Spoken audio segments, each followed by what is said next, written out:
बोलिए एकादशी मैया की जय। युधिष्ठिर ने पूछा, केशव कृपया यह बताइए कि भादो मास के शुक्ल पक्ष में जो एकादशी होती है उसका क्या नाम है, उसके देवता कौन है और विधि क्या है। भगवान श्री कृष्ण बोले, राजन, इस विषय में मैं तुम्हें आश्चर्यजनक कथा सुनाता हूँ जिसे ब्रह्मा जी ने महात्मा नारद से कहा था। नारद जी ने पूछा, चतुर्भुज आपको नमस्कार है। मैं आप भगवान विष्णु की आराधना के लिए आपके मुख से यह सुनना चाहता हूँ कि भादो मास के शुक्ल पक्ष में कौन सी एकादशी होती है।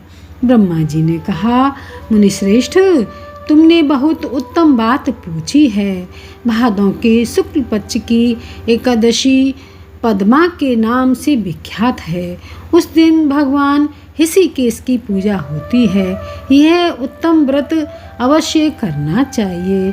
सूर्यवंश में मानधाता नामक एक चक्रवर्ती सत्य प्रतिज्ञ और प्रतापी राय ऋषि हो गए हैं। वे अपने औरस पुत्रों की भांति धर्मपूर्वक प्रजा का पालन किया करते थे। उनके राज्य में अकाल नहीं पड़ता था, मानसिक चिंताएं नहीं सताती थीं और व्याधियों का प्रकोप भी नहीं होता था। एक समय किसी कर्म का फल भोग प्राप्त होने पर राजा के राज्य में 3 वर्षों तक वर्षा नहीं हुई। इससे उनकी प्रजा भूख से पीड़ित हो नष्ट होने लगी। तब संपूर्ण प्रजा ने महाराज के पास जाकर इस प्रकार कहा। प्रजा बोली, नृपश्रेष्ठ, आपको प्रजा की बात सुननी चाहिए। पुराणों में मनीषी पुरुषों ने जल को नार कहा है। वह नार ही भगवान का अयन निवास स्थान है, इसलिए वे नारायण कहलाते हैं। नारायण स्वरूप भगवान विष्णु सर्वत्र व्यापक रूप में विराजमान हैं। वे ही मेघ स्वरूप होकर वर्षा करते हैं। वर्षा से अन्न पैदा होता है और अन्न से प्रजा जीवन धारण करती है।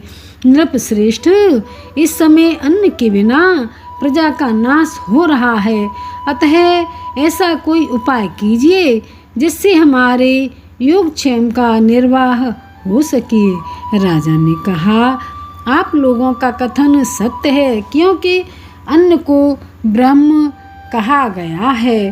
अन्न से प्राणी उत्पन्न होते हैं और अन्न से ही जगत जीवन धारण करता है।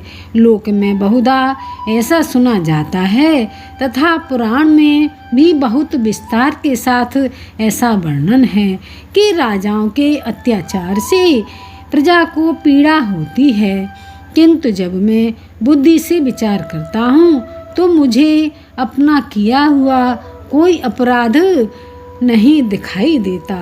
फिर भी मैं प्रजा का हित करने के लिए पूर्ण प्रयत्न करूँगा। ऐसा निश्चय करके राजा मानधाता इन्हीं गिने व्यक्तियों को साथ ले विधाता को प्रणाम करके सघन वन की ओर चल दिए। वहाँ जाकर मुख्य मुनियों और तपस्वियों के आश्रम पर घूमते फिरे। एक दिन उन्हें ब्रह्मपुत्र अंगिरा ऋषि के दर्शन हुए। उन पर दृष्टि पड़ते ही राजा हर्ष में भरकर अपने वाहन से उतर पड़े और इंद्रियों को बस में रखते हुए दोनों हाथ जोड़कर उन्होंने मुनि के चरणों में प्रणाम किया। मुनि ने भी स्वस्थ कहकर राजा का अभिनंदन किया और उनके राज्य के 7 अंगों की कुशलता पूछी। राजा ने अपनी कुशलता बताकर मुनि के स्वास्थ्य का समाचार पूछा। मुनि ने राजा को आसन और अर्घ्य दिया। उन्हें ग्रहण करके जब वे मुनि के समीप बैठे तो मुनि ने राजा से आगमन का कारण पूछा। राजा ने कहा, भगवान, मैं धर्मानुकूल प्रणाली से पृथ्वी का पालन कर रहा था, फिर भी मेरे राज्य में वर्षा का अभाव हो गया। इसका क्या कारण है? इस बात को मैं नहीं जानता। ऋषि बोले, राजन, सब योगों में उत्तम यह सतयुग है। इसमें सब लोग परमात्मा के चिंतन में लगे रहते हैं तथा इस समय धर्म अपने चारों चरणों से युक्त होता है। इस युग में केवल ब्राह्मण ही तपस्वी होते हैं, दूसरे लोग नहीं। किंतु महाराज, तुम्हारे राज्य में एक शूद्र तपस्या करता है, इसी कारण मेघ पानी नहीं बरसाते। तुम इसके प्रतिकार का यत्न करो, जिससे यह अनावृष्टि का दोष शांत हो जाए। राजा ने कहा, मुनिवर, एक तो वह तपस्या में लगा है और दूसरे वह निरपराध है, अतः मैं उसका अनिष्ट नहीं करूँगा। आप उक्त दोष को शांत करने वाले किसी धर्म का उपदेश कीजिए। ऋषि बोले, राजन, यदि ऐसी बात है तो एकादशी का व्रत करो। भाद्र मास के शुक्ल पक्ष में जो पद्मा नाम से विख्यात एकादशी होती है, उसके व्रत के प्रभाव से निश्चय ही उत्तम वृष्टि होगी।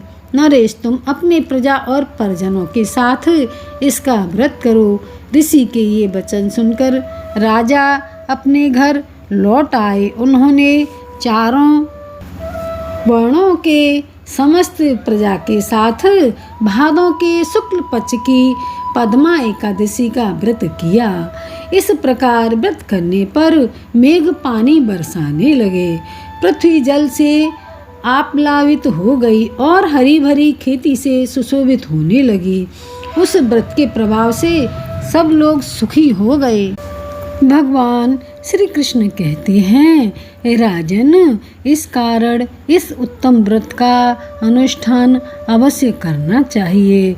राजन, इसके पढ़ने और सुनने से मनुष्य सब पापों से मुक्त हो जाता है। इस एकादशी के दिन ककड़ी का सागर लेना चाहिए। बोलिए श्री कृष्ण भगवान की जय।